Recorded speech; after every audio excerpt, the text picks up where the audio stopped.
All right, I'm going to make this quick because there are a lot of nettles here and the weather is basically pouring it down. But what I have behind me is a very enthusiastic caver, my friend Phil. And what Phil likes to do is he likes to go underground to dig. All right, so digs are what many people do underground. Lots of cavers like to dig. Today we'll be trying that out, and obviously don't go in caves and do this yourself, people. This is for the highly trained caver to do, all right?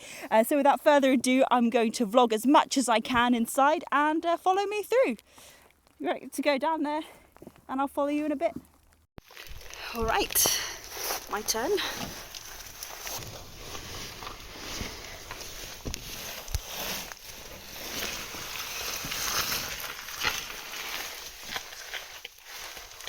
Ooh, lots of loose boulders already.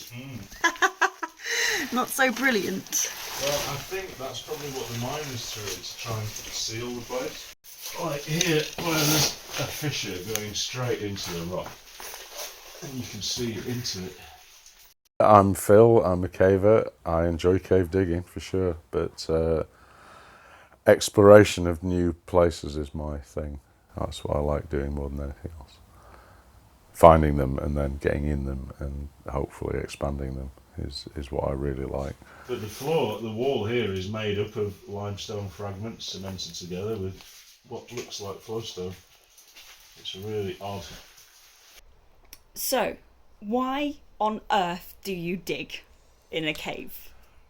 Because I want to find out how it got there and what happened to it after it got there.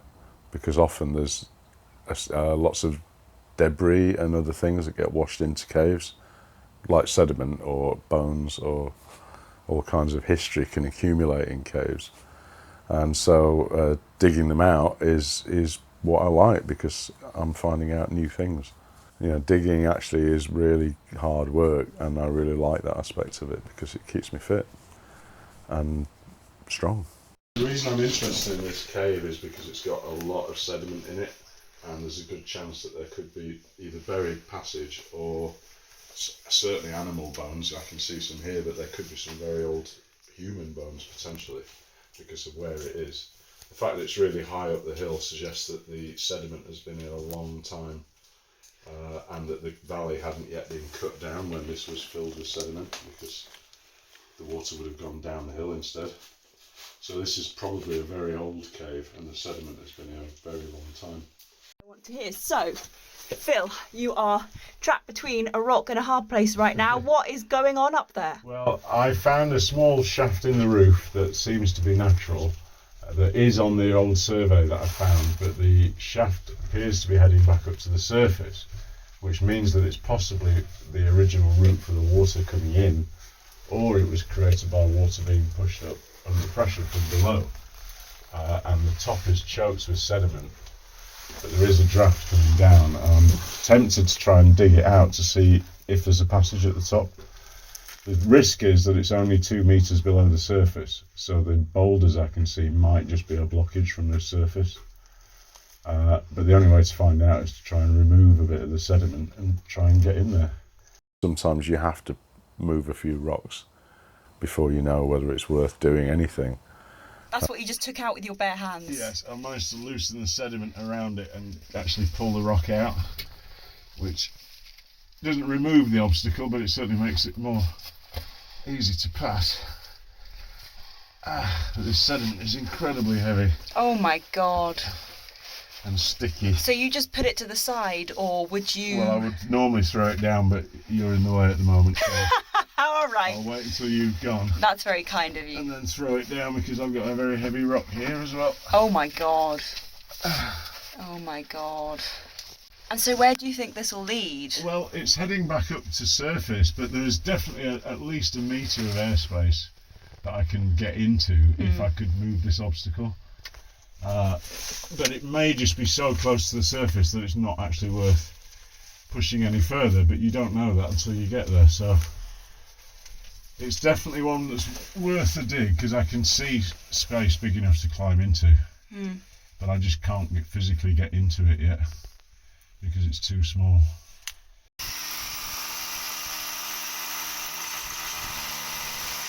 There may be a passage that goes somewhere, but you can't physically get through it.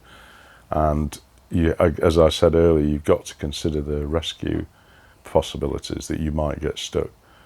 And so you can't go into a passage that's too small. It's just insane. But you've also got a responsibility to protect the cave from unnecessary damage.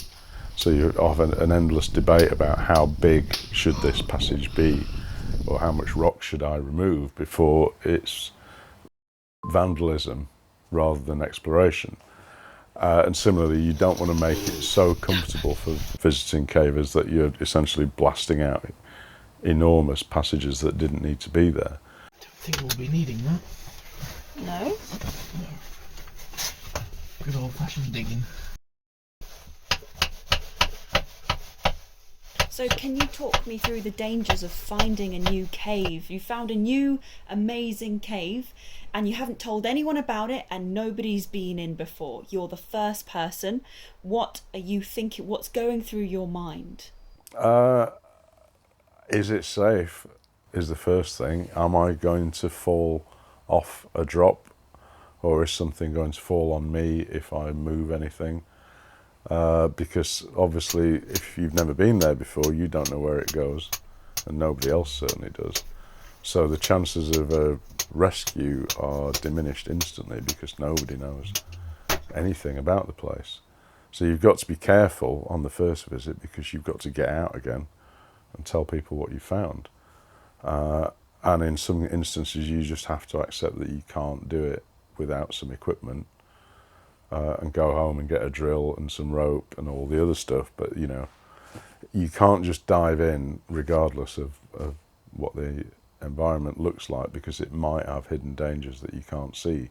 You might just drop into some water that's deeper than you thought it was, and then you can't get out. So there are all kinds of safety issues to think about, but also in terms of me damaging the thing that I've found. Because if you find a pristine chamber with flowstone and stalactites everywhere, by definition no one's ever been there before.